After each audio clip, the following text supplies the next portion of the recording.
Hello, good afternoon. My name is Andres. Nice to meet you. I am a student at FIU studying dietetics. How would you like to be addressed? Hi, Soraya is fine.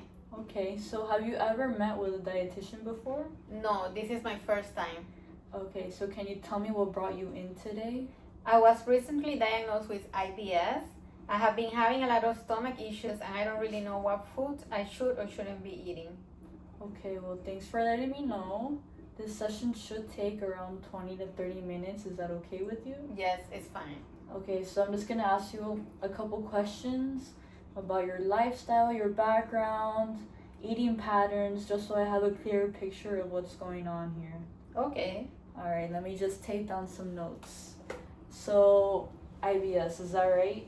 Yes, I have a lot of bloating, stomach pain, and sometimes diarrhea. Okay, so can you tell me what usually occurs that may cause these stomach pains? Mostly after I eat. Some days are fine, but other days my stomach feels really uncomfortable, especially when I'm stressed. Okay, so I'm hearing mostly after you eat. Can I get an idea of what you eat 24 hours one day? For breakfast, I had a large iced coffee with cream and sugar, along with a fast food breakfast sandwich on a white bun. Around mid morning, I felt bloated, but I still had another cup of coffee. For lunch, I ate a cheeseburger with fries and a soda. After that, my stomach felt crampy and uncomfortable.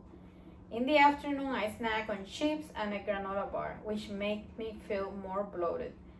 For dinner, I have takeout pasta with a creamy garlic sauce and garlic bread. I notice a lot of gas and stomach pain afterward. Later in the evening, I snacked on more chips and had another caffeinated drink, which seemed to worsen my symptoms. Okay, so just to have a better idea, when your symptoms do flare up, how do you manage that on your own?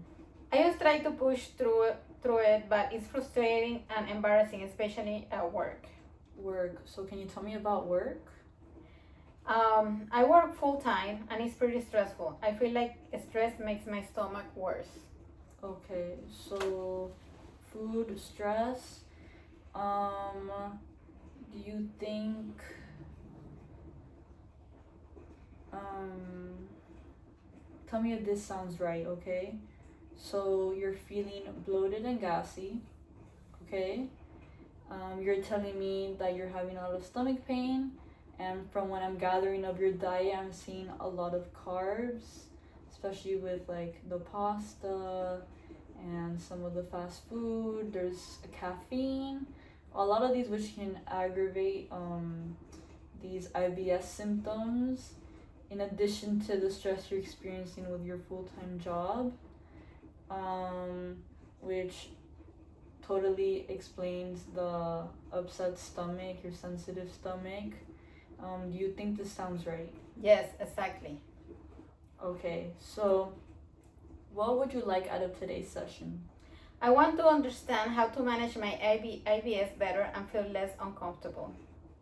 Okay, and I think that's a great goal. But before we get started, I just want to see your level of understanding of IBS.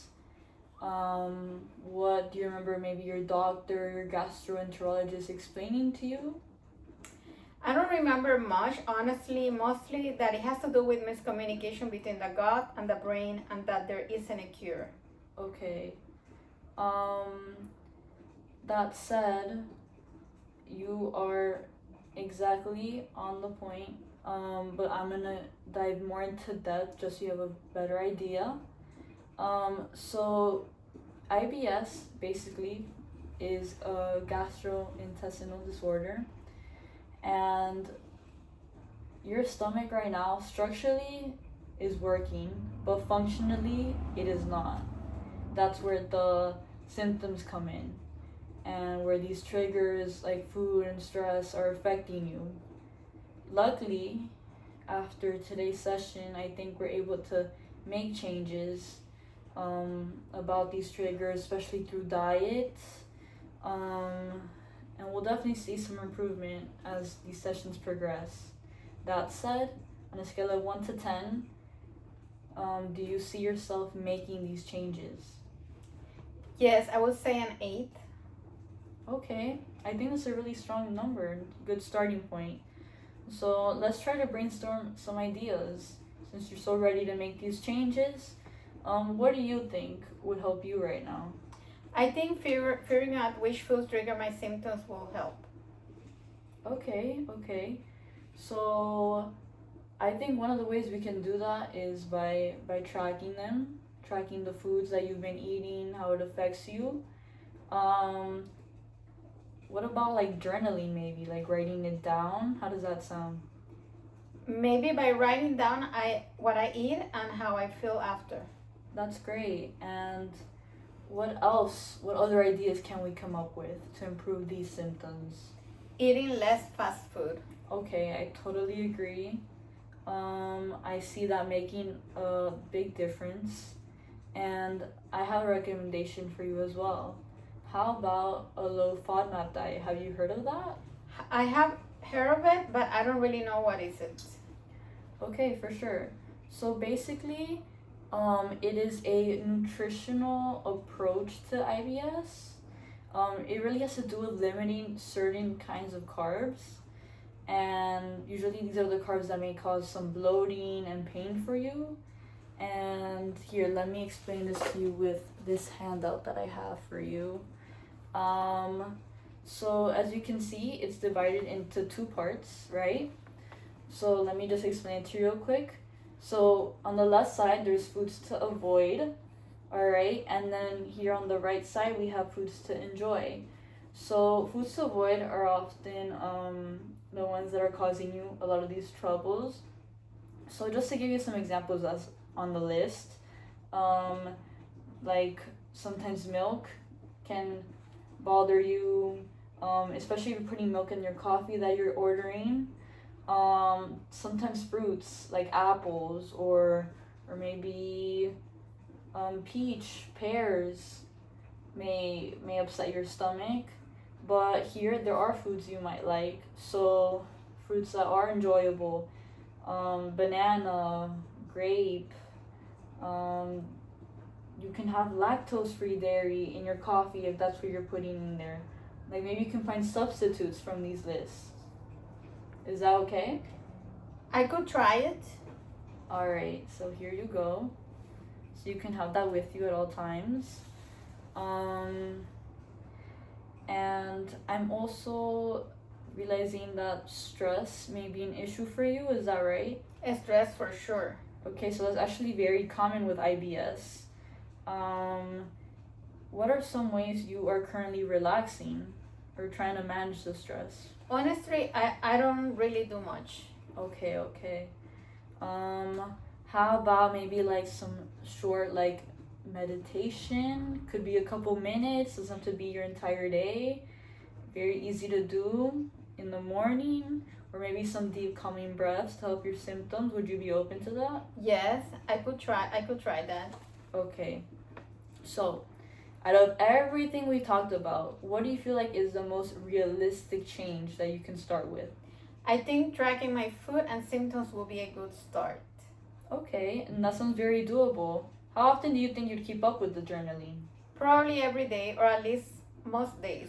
Okay, that's great. And besides journaling, do you feel like there's another thing you could focus on that you find doable or realistic? I want to try the low FODMAP diet at least for a little while. Okay. Um, and I'm sure with the handout and you going over this, I feel like this will be very doable for you actually. A thoughtful choice. And it won't feel as overwhelming with the list of foods, right? Having a list of food I can eat and planning meals ahead. That sounds great. And how about the stress? These short breaks. Do you feel like this is something you can fit into your full-time job or no?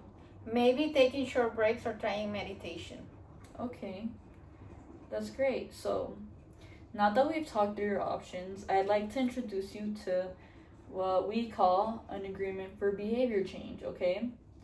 So, I want to work on this with you together. I'm going to ask you some questions and I'm going to write them down on my laptop. And just so I have an idea of what your goals are. Yes, Does that that sounds sound good. All right, nice. So let's start with your long-term goals. What would you like that to be? I want to manage my IBS symptoms and feel comfortable day to day. Okay, I love that. How about some short-term goals? Something that you can start working on just this week. Keeping a food and symptom journal and trying the low FODMAP diet. Okay, these are strong choices. Now, I want to make this more specific. How often do you think you can do this journaling? Every day. Every day? And you're able to do this with your work schedule, yeah? Yes, I will focus on avoiding my main trigger foods and planning meals ahead. Okay, okay. That sounds realistic. And that said, what changes do you feel like may come up? Stress and not having time to plan meals. Okay, so I'm seeing journaling, you're trying to do the low FODMAP, and but with the stress, obviously that is understandable. And how are we going to work with these barriers? How do we overcome these challenges, you feel? Meal prepping on weekends and using short meditation sessions when I'm stressed. Okay. And what is something you can look forward to, something that'll motivate you, a non-food reward when you've completed some of these goals? Taking time to relax, like watching a show or going for a walk. Okay. So, unfortunately, this session is coming to an end today. I'm glad we were able to talk about everything. How are we feeling about the goals? I feel hopeful. It means it feels manageable. That's great. So in the meantime, I want you to use the list that I've given you. Try some of the goals we talked about between the short meditations and journaling in the way that best fits your work schedule. And I think we should meet again in 2 weeks. How does that sound? Yes, sounds good. Okay, perfect. I definitely think we made a lot of progress today. Looking forward to meeting you again. Are there any questions you have for me? I know it was a lot of information today, so feel free to ask. No, I'm good. Thank you. All right, of course. It was nice meeting you. Okay, Thank you. bye. Bye.